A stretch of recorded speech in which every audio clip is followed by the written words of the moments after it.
이번 시간에는 객체지향 프로그래밍의 중간고사 대비 특강을 진행해 보도록 하겠습니다. 우리 특강에서는 다음과 같은 내용들을 설명할 예정입니다. 먼저 중간고사가 어떻게 출제될지에 대해서 설명드리고 중간고사에 대한 요점을 정리하도록 하겠습니다. 그리고 여러분들께서 시험을 준비할 때 어떤 부분에 포인트를 두고 학습하면 좋을지에 대해서 학습 포인트를 잡아보도록 하겠습니다. 참고 삼아서 본 영상은 유튜브 링크를 통해서 공유될 예정에 있고요. 여러분들께서 이제 영상 녹화 사고가 발생하는 경우에는 강의 슬라이드만 공유됨을 알려드립니다. 그러면은 중간고사에 대해서 먼저 설명하도록 하겠습니다. 자, 우리 시험의 중간고사는 다음과 같은 유형으로 출제될 예정에 있습니다. 기본적으로는 오지선다형 객관식 되겠고요. 오지선다형으로 출제가 되는데 난이도는 전부 상중하 세 가지 단계로 나누어져 있습니다. 상난이도는 6문항, 중난이도는 10문항, 하난이도는 10문항 이렇게 해서 총 26문항으로 계산이 되겠고요. 여러분들께서 이러한 부분을 신경 쓰셔서 시험 준비를 하시면 되겠습니다. 자, 그러면 이제 시험 범위 알려드리겠는데요. 시험 범위는 1주차부터 6주차까지의 내용 다루게 되겠습니다. 정확하게는 1강부터 6강까지의 학습 내용이 되겠고요. 이러한 내용들은 강의 슬라이드의 내용들, 여러분들 학습 자료실에 있는 자료를 바탕으로 학습을 하시면 되겠습니다. 다음으로는 중간고사의 요점을 설명하도록 하겠습니다. 우리가 총 6주의 강의를 통해서 수업을 진행하였는데요. 이 6주의 강의에서 중요했던 키워드들을 중심으로 설명을 드리도록 하겠습니다. 먼저 첫 번째 주차 수업인데요. 1강 수업이 되겠죠. 자바 시작이라고 하는 테마를 가지고 있는 수업이었습니다. 먼저 컴퓨터가 하드웨어와 소프트웨어로 구성이 되어 있는데 우리는 하드웨어는 사실 지금은 큰 주제가 아니고 소프트웨어를 중심으로 학습을 하죠. 이때 4차 산업혁명의 가장 중요한 주제가 바로 이 소프트웨어 되겠습니다. 그리고 한편으로는 4차 산업혁명이 일어나면서 프로그래밍 언어에도 큰 변화가 있었죠. 기존에는 절차 지향적이었는데 지금은 객체 지향적인 프로그래밍 기법이 일반화가 되어 있는 상황 되겠습니다. 자, 한편 일반적인 프로그래밍 진행할 때는 컴파일을 하는 과정이 필요한데 이 컴파일을 하기 위한 도구를 컴파일러라고 한다는 것도 1주차 수업 때 한번 설명을 하였습니다.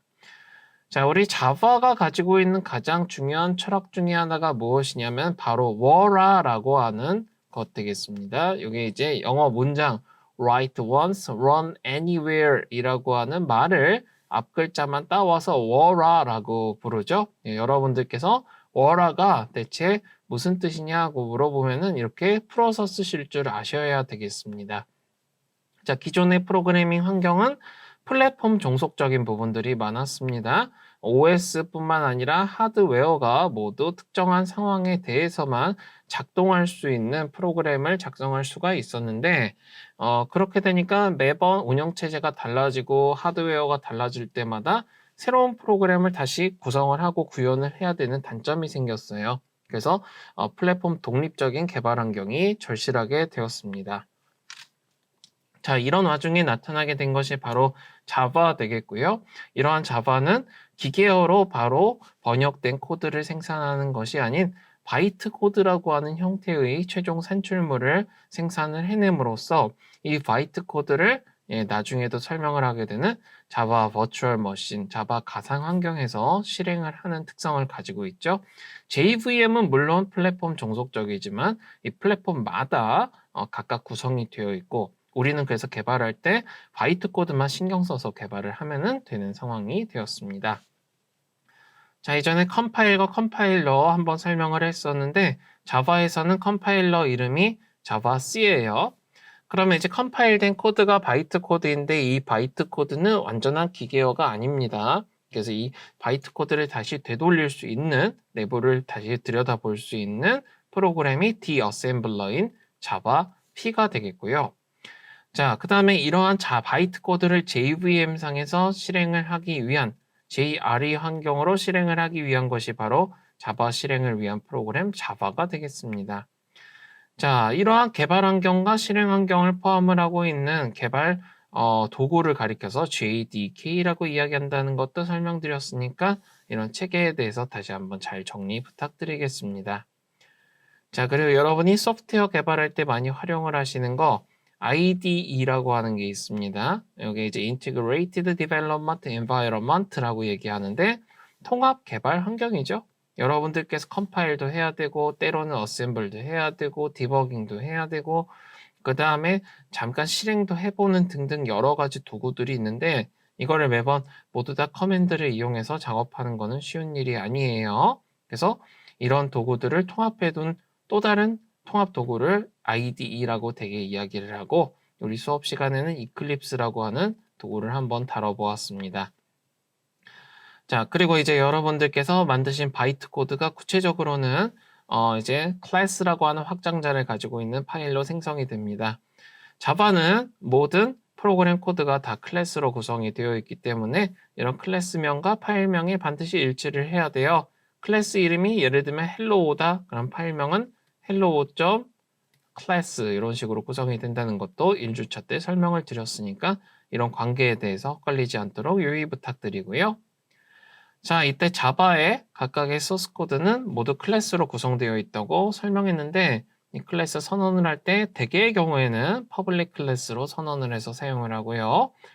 그리고 보통 프로그램이 시작되는 부분을 메인 메서드라고 이야기하는데 이 메인 메서드의 앞에는 public static void라고 하는 키워드가 붙는다는 것도 설명드렸고 그리고 메인 메서드 같은 경우는 입력 명령행 인자로서 string 배열을 받게 되어 있습니다. 그래서 입력 인자가 string args로 구성이 되어 있다는 것도 잊지 않으셨으면 좋겠습니다.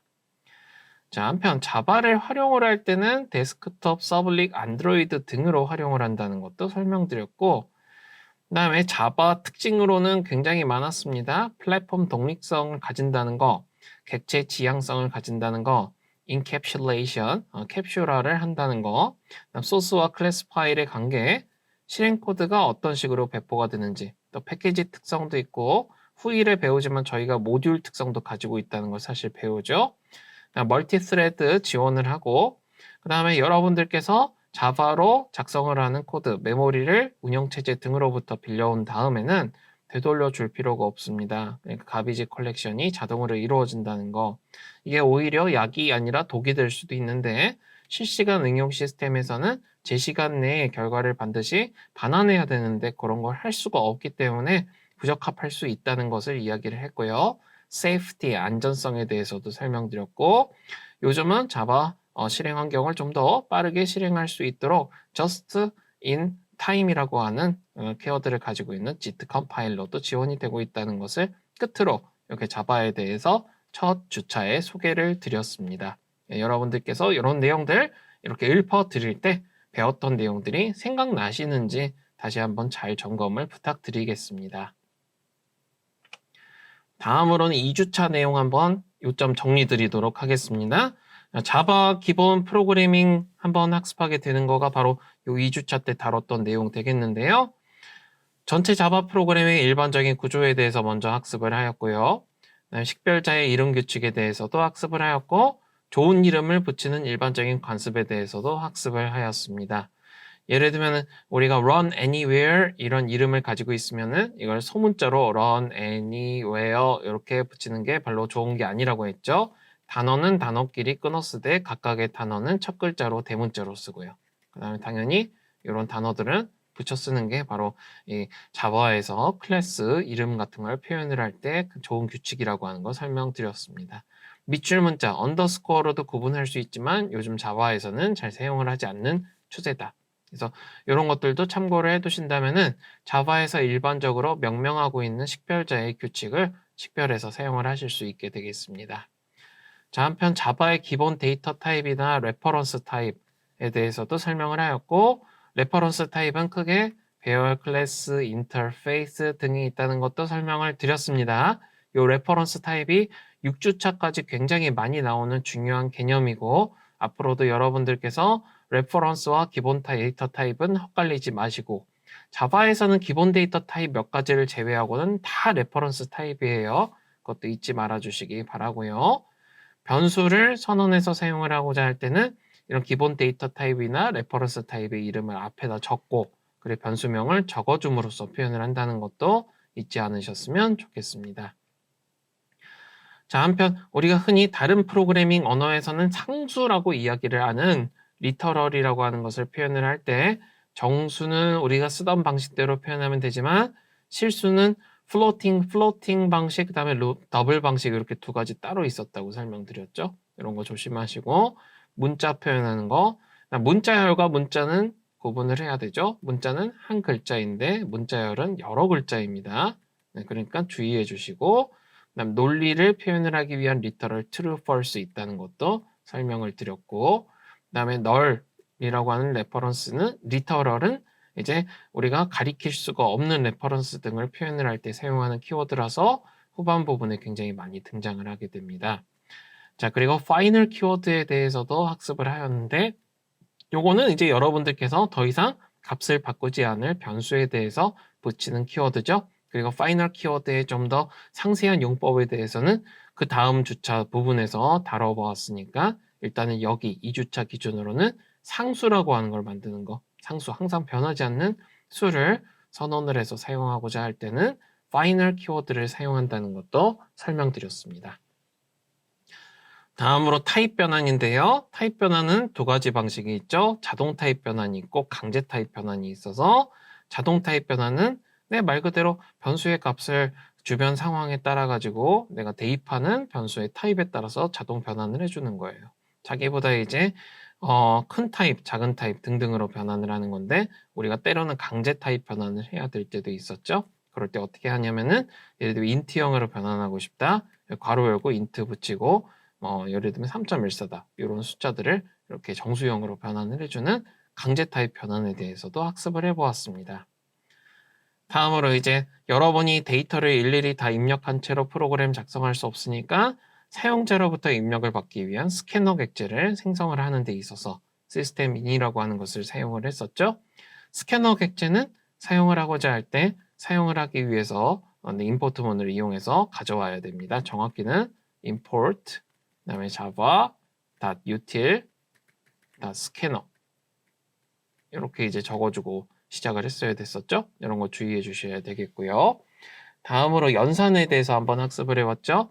연산 종류가 굉장히 많아서 바로 밑에도 연산자의 형태로 나오고 있고 이 연산자들은 모두 우선순위를 가지고 있는데 우선순위는 여러분들께서 사실 소괄호를 가지고 정리를 할 수 있어요. 그런데 소괄호를 가지고 정리 안 하고 내가 간결하게 표현하고자 할 때는 우선순위를 많이 알고 있는 게 좋겠죠. 우선순위는 틈틈이 학습을 해두시기 바라고요. 그다음 연산자로는 사칙연산, 덧셈, 뺄셈, 곱셈, 나눗셈 등을 하는 사칙연산, 산술연산이 있었고 나머지 연산자도 한번 기억해 두세요. 증감을 하기 위해서는 플러스 플러스 마이너스 마이너스 등의 연산자가 있었고 어떤 곧 변수에다가 대입을 한다든지 하는 연산을 할 때는 대입 연산자, 는 연산자 사용하는 거 기억하시고 두 숫자가 같다, 다르다, 크다, 작다 이런 것들을 표현을 하기 위한 는는, 그다음에 느낌표는, 그다음에 부등호는 이런 거 다 기억하시면 좋겠죠. 논리 연산자도 꽤 많았습니다. 이제 서로 그리고라는 뜻을 가지고 있는 앰퍼센드 2개, 그다음에 또는을 가지고 있는 벌티컬 바 2개, 그 다음에 또 뭐 여러 가지 있었죠. 이런 것들 한번 학습을 해봤고 그 다음에 조건 연산자도 있었죠. 네, 비트 논리 연산자도 있고 비트 시프트 연산자 등등 다 이제 상세하게 학습을 해봤으니까 강의 자료 다시 한번 보시면서 이런 부분들 점검하실 필요 있겠죠. 자, 그 다음에 우리가 객체 지향 프로그래밍에서는 논리의 첨예성을 공부하는 건 아니라서 조건문은 굉장히 빠르게 지나갔습니다. if문, 특정한 조건이 맞을 때만 실행하는 코드 구현하고자 할 때. 근데 이제 조건이 틀렸을 때도 실행하는 코드를 포함하고 싶을 때에는 if else문을 구현하면 되겠고요. 이런 if else문이 하나의 조건만 체크하는 게 아니죠. 조건을 계속 연속적으로 체크를 할 수도 있는데 다중 if else문. 그다음에 if else문 안에 다시 if else문이 있는 경우도 있어서 nested if else문, 중첩 if else문도 학습했고 우리가 if else문 쓰다 보면 굉장히 많이 나오는 패턴인데 특정한 값에 따라서 그냥 분기를 나누고자 할 때는 차라리 스위치문을 쓰는 게 가독성이 좋을 수도 있죠. 이런 것들에 대해서 학습을 해보았으니 중간고사 전에 이런 부분들은 잘 습득을 부탁드리겠습니다. 다음으로 3주차 강의 되겠는데요. 반복문과 배열과 예외 처리에 대해서 학습하는 부분이었죠.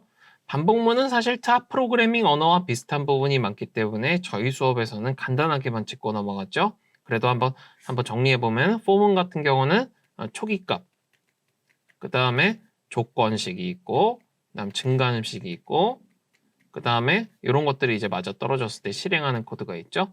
초기값이 항상 제일 먼저 실행되고 조건식이 실행된 다음에 그 다음에 본문이 실행된 다음에 증감식을 마지막에 실행하는 거예요. 조건식이 맞지 않으면 바로 폼은 바깥으로 빠져나가는 구조라서 이거는 이제 대부분의 프로그래밍 언어에서 여러분들이 제일 어려워하시는 부분이죠. 잘 정리를 부탁드리겠습니다. 자, 이 포문에서 조건식만 따와서 체크를 하는 게 바로 while문 되겠고요. 두 while문은 while문과 차이점이 얘는 무조건 1회 이상이 실행이 된다. while문은 0회 이상 실행이 된다. 즉 실행이 아예 안 되고 건너뛰어 갈 수도 있다는 거 참고하시고요. 포문 안에 while문을 넣거나 while문 안에 포문을 넣거나 이런 반복이 가능하기 때문에 중첩 반복이 가능하다는 것도 참고해 주시기 바랍니다. 그다음에 컨티뉴문, 브레이크문 등이 있다는 것도 기억해 주시고 컨티뉴문은 무조건 처음에 반복문으로 되돌아가서 계속해서 실행을 하는 거예요. 브레이크문은 반복문을 빠져나가는 겁니다.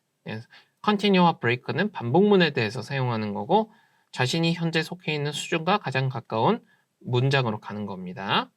자, 이렇게 반복문에 대해서는 정말 간단하게 정리했는데 이건 다시 한번 잘 복습을 부탁드리고요. 배열을 선언하고 생성하는 것에 대해서 학습을 해봤죠. 배열은 레퍼런스 변수를 이용해서 취급해야 된다는 것도 설명드렸고 우리 컴퓨터에서는 배열 인덱스를 세고자 할 때 0번째부터 센다는 거 기억해 주시기 바라고 우리 인간하고 똑같게 첫 번째부터 세시면 안 된다는 것도 기억해 주시기 바라고요. 배열 원소에 접근하고자 할 때는 이 인덱스 번호를 이용해서 접근을 하는 거라서 예를 들면 배열 A에 대해서 나는 인덱스 3번에 있는 원소에 접근하고 싶다. 이렇게 접근을 하시면 돼요. 자, 그 다음에 레퍼런스를 치환하는 것과 배열을 공유하는 것. 예를 들면 배열 변수가 하나 있는데 그 하나의 배열 변수를 가지고 실제로 생성을 한 배열과 레퍼런스는 사실 여러 레퍼런스가 하나의 실제 배열을 가리킬 수도 있는 것에 대해서도 설명을 하였습니다. 자, 그 다음에 이제 배열 사용할 때 좋은 것 중에 하나는 무엇이냐면은 랭스 필드인데요. 이 랭스 필드를 이용하면 여러분들께서 배열의 원소의 개수를 빠르게 받아와서 위에서 배웠던 반복문과 연계해서 사용하는 데가 굉장히 좋고요. 그다음 자바에서 또 좋은 점은 뭐냐면 어차피 배열 원소에 대해서 하나하나씩 훑어가며 작업할 예정이면은 for each문이라는 걸 사용하는데 이때 each를 그대로 사용하는 게 아니라 for 한 다음에 여러분이 예를 들면 배열의 가장 기본 데이터 타입 int형이라고 칠게요. 이런 식으로 하나 정의를 한 다음에 내가 배열 A에 대해서 원소를 하나씩 가져와서 K라는 변수에 대해서 이 for each문 루프 안에서는 사용하겠다 하는 식으로 사용 가능합니다. 자, 이런 식으로 해서 포문을 가지고 인덱스 하나하나 접근하는 불편함을 조금 줄일 수 있다는 것도 참고해 주시기 바라고요. 자, 우리가 이제 배열하면 대부분 1차원 배열 생각하는데 2차원 이상의 배열을 만들 수도 있다는 것도 설명드렸고 2차원 이상의 배열일 때는 대부분 행렬처럼 행과 열 또는 각 차원의 개수가 일정한 배열만 생각하시는 경우들도 있는데 차원별로 전부 아이템의 개수가 달라질 수도 있는 배열이 있는 거죠. 그런 배열을 비정방형 배열이라고 한다는 것도 기억해 주시기 바랍니다. 자, 한편 메서드에서 배열을 리턴하는 방법에 대해서도 학습을 했고요. 메인 메서드에 대해서 다시 한번 알아봤죠. public static void main 이거 잘 기억해 주시고 명령의 인자를 전달하고자 할 때 어떻게 하는지에 대해서도 설명했습니다. 커맨드 라인에서 전달할 때와 이클립스에서 전달할 때가 좀 다르기 때문에 여러분들께서는 이클립스는 지금 종종 과제 같은 거 하실 때는 사용을 하지만 지금 저희가 딱히 사용하는 모습을 보여드리고 있지는 않잖아요. 그러니까 어쨌든 요거는 이제 이런 게 있다 정도 알아두시면 되겠습니다. 이론적으로 습득을 부탁드리고요. 그 다음에 사실 3주차에서 좀 빠르게 짚고 넘어가는 건데 우리가 프로그래밍 하다 보면 예외 처리가 굉장히 중요합니다. 프로그래머가 모든 예외를 다 다룰 수는 없기 때문에 트라이문에다가는 예외가 발생할 소지가 있는 코드를 넣고요. 캐치는 그런 예외가 발생했을 때 후처리를 위한 코드를 넣고 파이널리는 예외의 발생 여부와 관계없이 반드시 마지막으로 실행되는 코드 블럭을 구현합니다. 그래서 이런 이제 예외 처리를 할 때 캐치문이 예외를 구분해서 잡아야 되겠죠? 그 예외를 구분해서 잡을 때 사용하는 클래스가 exception 클래스입니다. 그래서 굉장히 많았죠? 네, 이런 것들도 이제 표를 보고 다시 한번 정리를 해주실 필요가 있다는 거 기억해 주시기 바랍니다. 다음으로 4주차의 요점을 정리드리도록 하겠습니다. 클래스와 객체에 대해서 다뤘고 사실 이제 4주차가 우리 수업의 본격적인 내용이라고 볼 수가 있죠. 그 전까지는 사실 다른 프로그래밍 언어에 나온 요소와 큰 차이가 없었으니까 4주차가 바로 객체 지향 프로그래밍, 더 나아가서 지금은 또 저희가 자바를 위주로 학습하고 있으니까 자바에서 배우게 되는 중요한 개념들이 다 여기 응집되어 있다고 보시면 되겠습니다.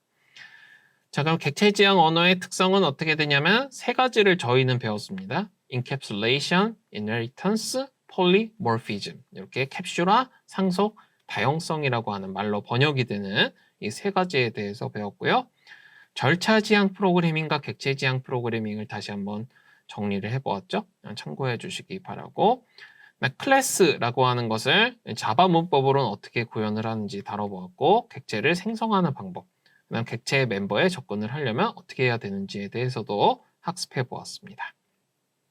자, 모든 객체들은 생성될 때 생성자, 컨스트럭터가 반드시 호출이 되는데요. 이러한 생성자를 선언하는 방법, 기본 생성자라고 하는 것의 개념을 알아보았고, 생성자를 여러 개 가질 수 있어서 이런 생성자들끼리 매개 변수에 따라 다르게 정의가 되는 오버로딩에 대해서도 학습을 해보았습니다. 자, 객체가 객체 자신을 가리키기 위한 레퍼런스로 this라고 하는 레퍼런스에 대해서도 알아보았고요. 생성자를 호출하고자 할 때는 this 사용하는데 이거 어디서만 사용할 수 있죠? 이거는 생성자 내부에서만 사용할 수 있고요. 그 다음 또 하나 제약 조건이 있었죠? 무조건 첫 번째 줄에서만 사용을 할 수 있다. 이런 거를 이제 잊지 않으셨으면 좋겠습니다. 자, 한편 객체를 그냥 생성하는 것뿐만 아니라 객체를 배열의 형태로도 선언과 생성을 할 수 있다는 거 배웠죠? 일반 배열 다루듯이 하면 되는데 배열 원소 하나하나에 대해서도 생성자를 호출해서 객체를 생성해야 된다는 것도 잊지 않아 주셨으면 좋겠습니다. 자, 한편 메서드의 형식과 캡슐화 원칙, 인자 전달 방식에 대해서도 학습을 해보았습니다. 메서드 형식은 반환 인자 반드시 있어야 되고 메서드 이름이 있어야 되고 매개 변수는 필요한 경우는 있는 경우도 있고 아닌 경우도 있죠. 이런 메서드는 왜 사용을 하냐면은 객체 내부의 필드에 직접적인 접근을 하지 않는 캡슐화의 원칙이에요. 내부의 구조가 어떻게 되어 있는지 모른 채로 메서드라고 하는 인터페이스로만 내부에 접근을 할 수 있도록 인터페이스를 단일화하고 제한을 하고자 하는 목적인 겁니다. 자, 그 다음에 메서드로 인자를 전달할 때 그냥 기본 타입으로도 전달할 수 있지만 레퍼런스로도 전달을 할 수 있어서 이 두 가지 차이 알아주셔야 되죠.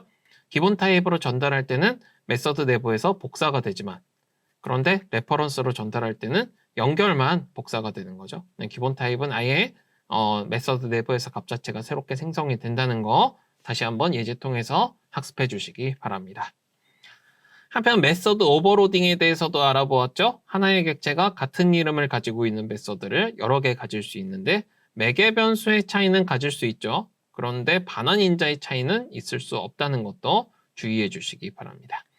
객체가 소멸되는 것에 대해서도 학습을 하였고 이 객체 소멸을 프로그래머가 자의적으로 조절을 할 수가 없습니다. 그렇기 때문에 우리가 어떤 프로그램 내에서 더 이상 특정 객체를 사용하고 싶지 않다 할 때는 그냥 레퍼런스를 끊어주면 돼요. 어떻게든 그 객체의 실체, 생성된 실체에 대해서 레퍼런스만 끊어주면 되겠고 끊어놓은 객체의 실체에 대해서는 수거를 해가는 메커니즘이 있습니다. 바로 무엇이냐면은 가비지 컬렉션이라고 하는 건데요.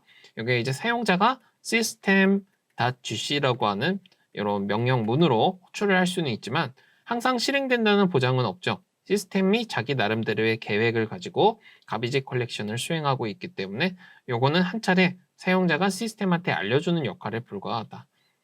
자, 그래서 이제 가비지 컬렉션이 항상 마음대로 되지는 않을 수 있다는 것도 주의해 주시기 바랍니다. 한편 접근 지정자에 대해서 알아봤는데 네 가지 접근 지정자가 있었죠. Public, Default, Protected, Private 이렇게 네 가지를 배웠는데 Default는 실제로는 안 써도 되죠. 이거는 안 쓰면은 접근 지정자가 디폴트라는 뜻입니다. 그러니까 보통 클래스 선언할 때 퍼블릭 클래스라고 하는 경우도 있고 그냥 클래스로 시작하는 경우도 있는데 그냥 클래스로 시작하는 경우가 디폴트 클래스인 거죠. 이 디폴트는 같은 패키지 내에서는 접근이 가능한데 다른 패키지에서는 접근이 불가능한 특성을 가지고 있다는 것도 배웠고요. 프로텍티드는 프라이베이트와 굉장히 비슷한 부분이 있는데 자신으로부터 상속한 클래스에 대해서는 또 접근을 허용을 하는 특성을 가지고 있습니다. 자신의 자손에 대해서는 허용을 하는 그런 특성이 있는 거죠. 이런 접근 지정자의 특성이 제일 헷갈리실 걸로 생각되는데 요거는 강의 자료 통해서 다시 한번 잘 정리해 주세요. 그 다음에 스태틱 멤버에 대해서도 학습을 해봤는데 넌 스태틱 멤버와의 차이점으로 설명을 했죠. 넌 스태틱 멤버는 객체가 생성이 되어야만 사용을 할 수 있는데 스태틱 멤버는 생성이 되지 않은 상태에서도 사용이 가능합니다. 그래서 참고해 주시기 바라고요. 그러니까 스태틱 멤버는 여러 개가 생성이 되는 게 또 아니니까 주의해 주셔야 되겠습니다. 이런 차이에 대해서도 반드시 주의해 주시고 스태틱 멤버에서 넌 스태틱 멤버를 부를 수 없죠. 그런 것도 한번 배워보았습니다. 그 다음에 4주차 마지막에는 Final Class, Final Field, Final Method에 대해서 학습을 해봤습니다. 우리 Final Field는 일종의 상수처럼 다뤄보았잖아요. 근데 Final Class와 Final Method는 모두 상속이 제한이 되는 그런 특성을 가지고 있다는 거 이런 것도 학습을 하셨고요. Final이 붙은 거는 이제 여기서부터 더 이상 수정을 불허하겠다라고 하는 특성을 가지고 있는 거니까 그 원칙에만 의거해서 판단해 주시면 되겠습니다. 다음으로 5주차 내용 한번 정리해 보겠는데요. 5주차에서도 객체 지향에서 굉장히 중요한 특성인 상속, inheritance에 대해서 다뤄보았습니다. 자바의 상속 선언을 하고 상속의 특징에 대해서도 다뤄봤는데 자, 자바에서는 모든 객체의 조상이 되는 클래스가 무엇이냐면은 오브젝트 클래스입니다. 이 오브젝트 클래스는 자바 랭 패키지에 소속이 되어 있고 이 자바 랭 패키지는 우리가 자바를 사용을 할 때 기본으로 포함이 되는 패키지 되겠습니다. 어떠한 클래스로부터 상속을 해서 새로운 클래스를 만들고자 할 때는 extens라는 키워드를 써서 예를 들면 public class 내가 B라고 하는 클래스를 만들 건데 A라고 하는 클래스로부터 상속을 하고 싶어요. 그럼 extens라고 하는 키워드를 사용을 한다는 것도 정리드린 바가 있습니다. 이때 상속받은 클래스의 생성자가 호출이 될 때는 반드시 슈퍼 클래스의 생성자를 호출한 다음에 서브 클래스의 생성자를 호출하기 때문에 유의해 주시고 우리가 생성자를 선택하는 방법에 대해서도 강의에서 학습을 했으니까 그런 것들도 정리해 주시기 바랍니다.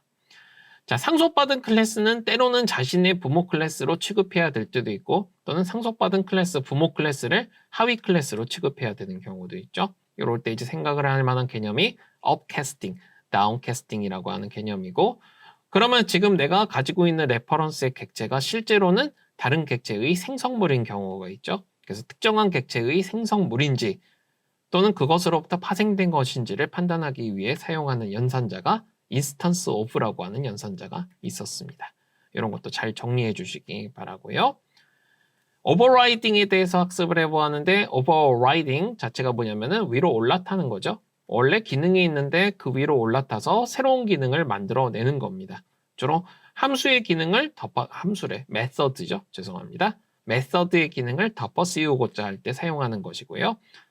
그럼 그냥 덮어 씌워서 기존의 메서드의 정의가 없어진 건 아니고요. 이게 이제 실행 시간에 특정한 메서드의 기능으로 덮어서 실행이 되는 동적 바인딩, 다이나믹 바인딩이라고 하는 원리로 실행이 되는 것 되겠습니다. 이때 오버라이딩에는 몇 가지 제약 조건이 있다는 것도 정리했었죠. 이런 것도 다시 한번 참고해 주시고 그럼 내가 예를 들면은 상위 클래스, 슈퍼 클래스에 있는 특정한 메서드를 실행하고 싶다. 그럴 때에는 슈퍼 키워드를 이용해서 해당 메서드에 접근을 하면 되겠죠. 여기 슈퍼 키워드는 특정한 객체를 가리키면서 실행을 요청하는 것이기 때문에 컴파일 타임의 실행의 방향이 결정이 돼요. 즉 이제 정적 바인딩, 스태틱 바인딩이 되는 것이고 한편 우리나라 말로 봤을 때는 오버로딩이나 오버라이딩이 굉장히 헷갈리는 말이죠. 이제 오버로딩과 오버라이딩인데요. 이거 차이점이 어떻게 되냐면 로딩은 그냥 여러 메서드들 가능한 메서드들을 여러 번 만드는 것이고 오버라이딩은 기존의 메서드에 대해 가지고 덮어 씌우는 기능을 만드는 것이죠. 이런 비교도 한번 행해봤으니까 다시 한번 정리해 주시기 바랍니다. 자, 그 다음에 또 이제 우리가 객체 지향성에서 굉장히 중요한 거 추상성을 다루고 있는 추상 클래스, 추상 메서드, 추상 클래스 상속하는 것에 대해서도 학습을 했습니다. abstract 키워드가 붙으면은 인스턴스와 즉 객체를 생성을 하는 것이 불가능합니다. 객체 생성이 불가능해지는 이유는 왜 그렇냐면은 이 클래스 내부에는 아직 구현이 되지 않은 코드가 존재한다라고 가정을 하기 때문에, 즉 이제 추상 메서드 개념이 존재한다고 상정이 되기 때문에 그렇죠. 그리고 이러한 추상 클래스는 그렇다면은 상속을 통해서 나중에 추후 구현을 하는 걸 목표로 하죠. 상속은 아까 전에 배웠듯이 extends 키워드를 이용해서 상속하면 되겠고요. 이때 추상 클래스는 반드시 상속을 해서 그 메서드를 구현해야지 실체화, 생성을 할 수가 있게 되겠습니다. 그래도 추상 클래스는 실제 구현은 이루어지지는 않더라도 레퍼런스 변수를 선언해서 취급하는 거 가능합니다. 앞서서 배웠던 업캐스팅 등과 연계를 할 수가 있는 거죠. 자, 추상 클래스는 일부만 구현이 되어 있는 클래스라면은 인터페이스는 원래의 개념은 아무것도 구현이 되지 않은 설계도의 역할입니다. 그래서 인터페이스, 일종의 가이드라인이라고 볼 수 있는 거죠. 앞으로 인터페이스로부터 이렇게 파생이 되는 그런 클래스들, 상속이 되는 클래스들은 이러이러한 방식으로 구현하시오라는 가이드라인 제공용인데요. 그런데 자바 버전이 올라가면서 일부 메서드는 또 구현해서 포함할 수 있도록 바뀌어 있습니다. 자, 인터페이스의 모든 메서드들을 구현하고자 할 때는 상속 키워드인 extend를 사용하는 것이 아니라 구현 키워드인 implements라고 하는 키워드를 사용을 합니다. implements를 사용한 클래스는 반드시 모든 메서드를 구현해 줘야 되겠고요. 그다음 인터페이스 간에도 상속을 할 수 있는데 그때는 extend 키워드를 사용합니다. 인터페이스는 다중상속도 되는 특성이 있는데 그냥 일반 클래스는 다중상속이 안 되죠. 그래서 추상 클래스와 인터페이스는 약간 용도도 다르고 성질도 다르다는 거 비교도 한번 해보았으니까 학습하시는데 정리 잘 부탁드리겠습니다. 마지막인데요. 모듈과 패키지입니다. 우리가 이제 패키지는 기존부터 있어온 개념인데 모듈은 최신 버전 자바에서 새롭게 적용된 개념이기 때문에 조금 달라요. 그래서 패키지부터 먼저 설명드리면 패키지의 개념과 특성과 특징에 대해서 학습을 해보았고 패키지와 클래스의 경로명, 임포트문의 이용 등에 대해서도 학습을 해보았고 패키지를 만들 때는 말 그대로 패키지라는 키워드를 쓰는데 여러분들 퍼블릭, 클래스 이런 식으로 선언을 하잖아요. 그 위에다가 패키지 하고 여러분들이 원하는 패키지명을 적고 세미콜론 적어주시면 되었죠. 근데 이런 문장을 안 적고 구현하는 경우에는 그 해당 클래스는 디폴트 패키지에 소속이 된다는 것도 참고해 주시기 바랍니다. 한편 모듈에 대해서도 학습을 해보았는데 모듈은 패키지와 얼핏 보면 차이점이 없을 것 같지만 모듈이 나오게 된 배경은 다음과 같습니다. 자바가 너무 커졌어요. 그래서 우리가 꼭 필요로 하는 모듈만 가져와서 컴파일해서 사용하고 싶다. 그럴 때 이제 모듈 개념이 나오는 것이고 사실 요즘 나오는 스몰 시스템들 예를 들면 뭐 사물 인터넷 컴퓨팅 등과 연계가 되어 있는 게 바로 이 모듈 개념이 되겠죠. 자, 그리고 여러분이 자바 배우실 때 이것들은 반드시 알아야 된다. 표준 패키지들에 대해서도 짚어보았는데 자바 랭, 요거는 이제 따로 배우지 않아도 우리가 지금 배우고 있는 자바 기능이죠. 자바 유틸에 있는 클래스들 중에 일부는 좀 학습하시는 게 좋고 입출력과 특수한 처리를 위해서 자바 IO도 학습하시면 좋습니다. 여기까지는 필수인데요. 자바 AWT나 자바 X 스윙은 사실 학습하는 목적은 여러분들이 뭔가를 외운다기보다는 앞으로 정말 다양한 클래스들을 만나게 될 텐데 이것들을 통해서 일반적으로 클래스들이 사용이 되는 방법에 대해서 습득하고자 하는 것이 목표가 되겠죠. 자, 한편 우리가 이제 가장 모든 클래스들의 조상이라고 할 수 있는 오브젝트 클래스에 대해서도 학습을 해봤습니다. 오브젝트 클래스는 모든 클래스의 조상이니까 모든 클래스가 보유하고 있는 메서드 toString과 equals 등이 구현이 되어 있죠. toString은 말 그대로 어떠한 객체든지 다 문자열로 바꿔서 표현을 해주는 메서드인데 여러분들이 상속을 하게 되는 각각의 클래스들마다 적절하게 오버라이딩을 해서 사용하면 되겠다라는 거 참고하시고요. equals는 객체의 내용끼리를 비교를 함으로써 객체가 내재적으로 동일한지 아닌지를 판단하는 메서드입니다. true, false를 반환하는데 기본적으로는 오브젝트 클래스에 대한 비교를 수행하기 때문에 그렇지 않고 상속된 클래스에 대해서도 비교를 수행하고 그러한 것들에 대한 결과를 원할 때에는 이 equals 메서드도 오버라이딩을 해줄 필요가 있다는 거 참고하셔서 이 두 가지 다 결국은 상속받는 클래스 쪽에서 오버라이딩을 해줄 필요가 있다는 것도 기억해 주시기 바랍니다. 자, 다음은 래퍼 클래스인데 이 래퍼 클래스는요. 이름 자체가 래퍼라는 뜻이 아니라 기본 타입을 일종의 인캡슐레이션 해주기 위한 클래스입니다. 예를 들면 int 타입이 있다. 래퍼 클래스의 경우에는 인티저라고 하는 이름을 가지고 좋은 이름을 붙이는 관습에 의해서 대문자 i로 시작하는 클래스명을 가지죠. 이걸 이제 왜 사용을 하냐라고 물어보면은 메서드나 또는 여러분들 사용하는 방식에 따라서는 오브젝트만 다루는 경우가 많죠. 그래서 int 타입은 오브젝트 클래스와는 일절 관계가 없습니다. 그래서 오브젝트 클래스와 오브젝트로, 그러니까 말 그대로 객체로 다루기 위해서 이렇게 이제 묶어주기 위해 사용을 하는 것들이 래퍼 클래스고요. 그럼 int를 인티저와 같은 형식으로 내부에 넣어주는 걸 박싱이라고 하고, 인티저로부터 int와 같은 프리미티브한 데이터를 추출해내는 것을 언박싱이라고 하는데, 이런 것들이 자바 버전업이 되면서 자동으로 되고 있는 것도 눈여겨볼 만한 부분인 거죠. 다음은 string 클래스 배워보는데, string 자체는 문자열이라서 여러분들이 별게 없다고 생각하실 수도 있습니다. 그런데 이제 string 클래스에도 굉장히 많은 메서드들이 있었죠. 저희는 이제 equals를 이용한 비교와 몇몇 메서드들을 한번 활용을 해봤으니까 이런 것도 예제를 통해서 습득을 부탁드립니다. 스트링 버퍼는 스트링과 어떤 차이가 있냐면 내부의 내용을 바꿀 수가 있습니다. 그런 차이점과 함께 몇몇 예제들에 대해서도 학습했으니까 잘 정리를 부탁드리겠습니다. 자, 한편 string tokenizer 클래스에 대해서도 학습을 해봤는데요. tokenizer 말 그대로 문자열을 토큰의 형태로 잘라주는 거죠. 토큰은 내가 정한 기준에 의해서 자른 문자열의 조각입니다. 자를 때 어떤 식으로 사용을 하냐면 has more tokens를 이용해서 토큰이 더 남아있는지 여부를 확인받고, 토큰을 자르면서 이렇게 하나씩 끊어서 가져오려면 next token이라고 하는 메서드 이용해서 가져오는 거 예제 코드를 통해서 학습해 보았습니다. 자, 우리가 이제 프로그래밍 할 때 굉장히 많이 활용을 하는 게 수학이죠.